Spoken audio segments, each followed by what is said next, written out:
You won't believe what happened when a group of American teenagers stepped off the plane and walked into their first UK school. They thought they were prepared. They had their backpacks, their Starbucks, their favorite sneakers, but as soon as the double doors of the school swung open, reality hit them like a snowball in January. This wasn't just different, it was a whole other universe. Welcome back to my channel. If you're new here, please subscribe, like my video, and turn on notifications so you don't miss our next update. From the moment they walked in, everything screamed, expect the unexpected. First, there was the uniform. The neat, almost military-like outfits of the students made them freeze in disbelief. American schools? T-shirts, hoodies, sneakers.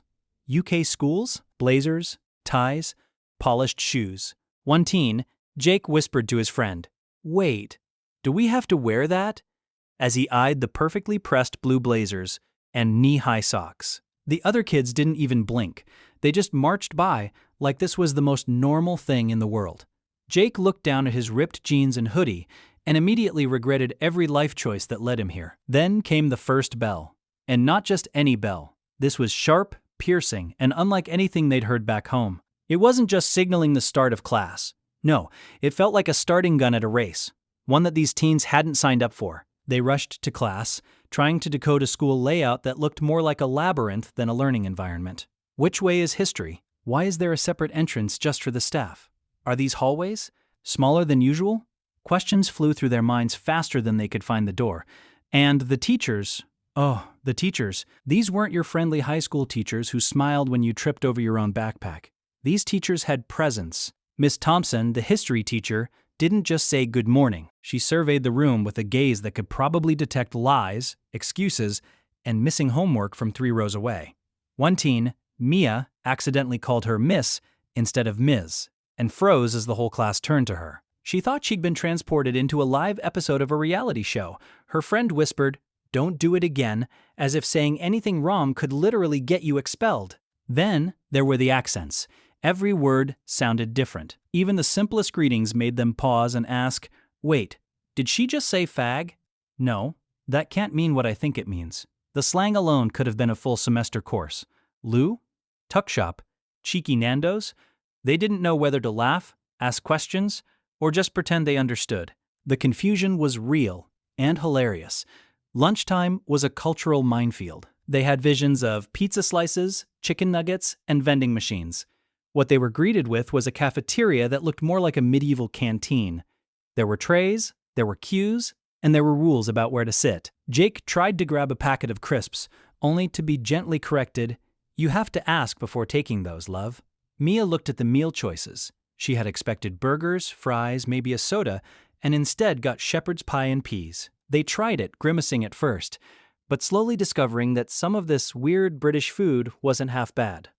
Then came the lessons. Oh, the lessons. The first shock. No laptops or tablets for every student. Just pen, paper, and a blackboard. And the pace? Teachers didn't slow down. Miss Thompson started discussing World War II with references, dates, and political terms that made their heads spin. They tried to write notes fast enough to keep up, but it felt like trying to drink from a fire hose. One teen, Alex, muttered, "Back home, we have worksheets and PowerPoints. This is insane." His friend whispered, "Shh, she'll hear you," as if the teacher could literally sense any thought of disbelief. Break time brought another revelation. Games and sports looked familiar, but the rules weren't. Rugby instead of American football. Netball instead of basketball. Even the casual kickabout had unspoken etiquette. One teen kicked the ball too hard, sending it flying over a fence. The entire playground paused to stare. He wanted to shrink into a hole. And then there were the morning announcements over the PA. Every announcement felt like a mini royal proclamation, reminding students of rules that seemed strict, bordering on intense, compared to the American approach of try not to hurt anyone. By the end of the day, they'd survived classes, lunch, and a rigorous tour of the school. They sat together outside, exhausted, shocked, and oddly impressed. They had entered a school expecting chaos, but they had found structure, discipline, and a sense of tradition they hadn't anticipated. "I thought we'd be like rebel teens causing trouble," Jake said. "But this place actually makes you pay attention and follow rules. Like, rules actually matter." Mia nodded, staring at her carefully pressed uniform. "I'll admit it, I kinda like it. Don't tell anyone I said that. And here's the kicker. They realized it wasn't just about rules, uniforms, or food. It was about perspective.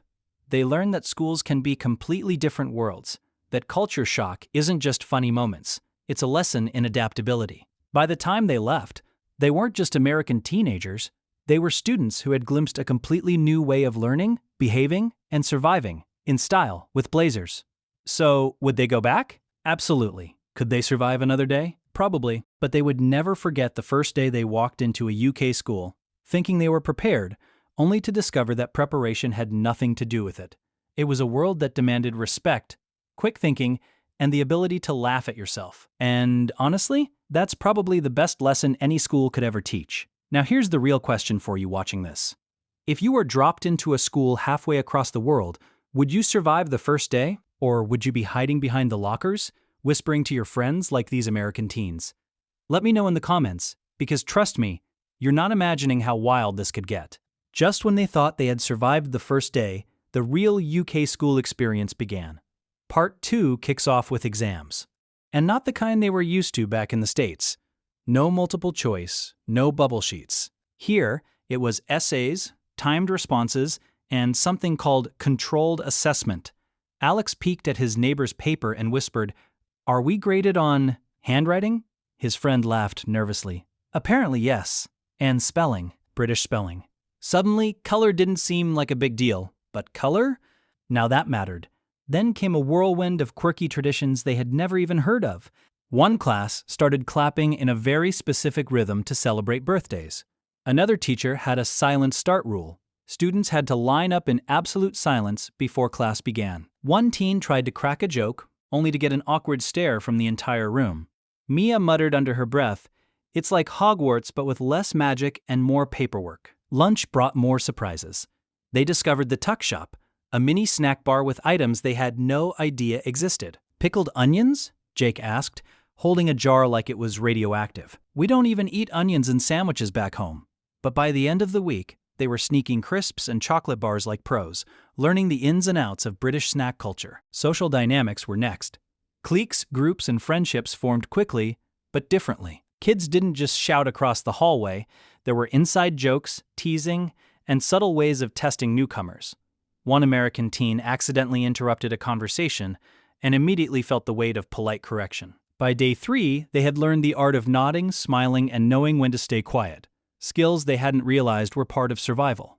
And just when they thought it couldn't get more intense, they were invited to a school assembly. It was grander than anything back home. Formal speeches, national anthems, and recognition for achievements that felt almost ceremonial. They watched in awe as the students were applauded for things as simple as perfect attendance or winning a debate, Jake whispered. "We don't even clap when someone brings donuts." And yet by the end, they found themselves genuinely impressed. The structure, pride, and tradition left a mark. By the end of the week, these American teenagers had transformed. They had gone from wide-eyed, confused outsiders to students who could navigate a UK school with confidence, understanding, and a touch of humor. They had discovered that every classroom rule, every accent, every uniform detail was part of a bigger system, one that demanded respect, patience, and adaptability. And here's the final thought. Culture shock isn't just about being confused, it's about growing. By stepping into a UK school, they didn't just survive, they learned, laughed, and walked away with stories they would never forget. So now I have to ask you, if you found yourself in a completely different school halfway across the world, could you handle it? Or would you end up like our Americans, standing in the hallway still figuring out what a fag actually means? Comment below. I want to see who would survive the first week.